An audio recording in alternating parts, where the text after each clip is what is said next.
STRAT single coil, but then it's hot rodded up with a humbucker. You know, all the Van Halen, that super STRAT sensibility. It also has a natural finish.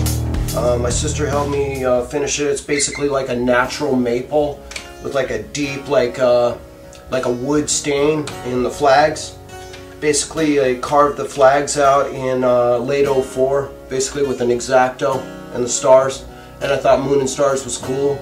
And so we launched that. It's a natural fingerboard, no gloss, none of that. And we've got Spurzell locking tuners. Currently with Seymour Duncan pickups, and we're just going like basically a hardtail piece here, and basically volume tone, 5-way switch.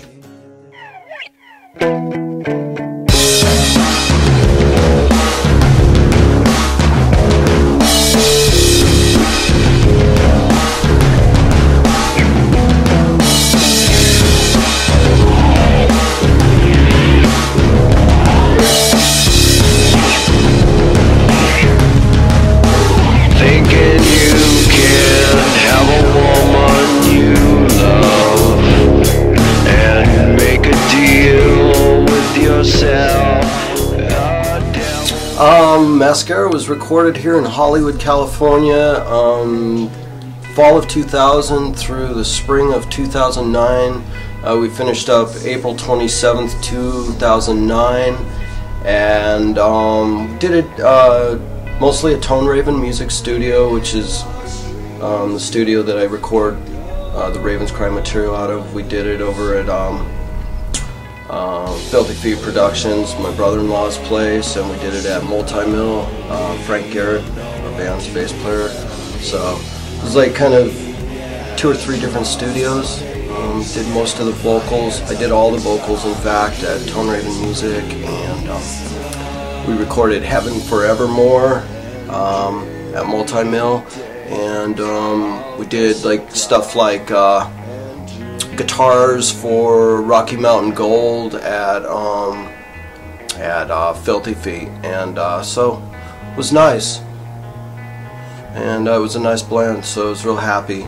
Did most of the guitars at Tone Raven Music Studio as well, and I used the ESP on that whole record, which was great to have one solid guitar, so it just lent to the whole continuity of the record, just to have one guitar. And that's an ESP Moon and Stars guitar that the company and I are hopefully going to distribute sooner than later, so I'm real happy about how the guitars turned out. Raven's Cry happened in late '98, early '99 actually. How it went down was basically in '98 I was searching for a band to put together of all original music, guitar fronted, hence Led Zeppelin, a band by the name of Lynch Mob, featuring George Lynch, Badlands, Jakey Lee style band, you know, guitar fronted with like a howling singing style vocal approach, and basically went back to Colorado where I grew up, and tentatively, before I went home in '98 for the holidays, I had a band by the name of Messenger in mind. Messenger didn't quite sit right because when I went back home, my dad had a book called The Raven's Cry, written by a Baptist minister, so it had a chapter by the name of The Raven's Cry in it, so that's where the name came in, and then we launched it in early January, February of 1999. So we've been established for 10 years now. How do you go about auditioning people for your band? The audition process sort of happens naturally. It's sort of difficult to go about it in any one particular way. The way it sort of happened was I did do the ad thing a little bit, found a singer in early '99 that was fronting my band at the time. I'm currently fronting the band Raven's Cry. The first lineup of Raven's Cry was actually a female fronted singer, so Met up with her, kind of built the band around it, some musicians I knew around town at the time.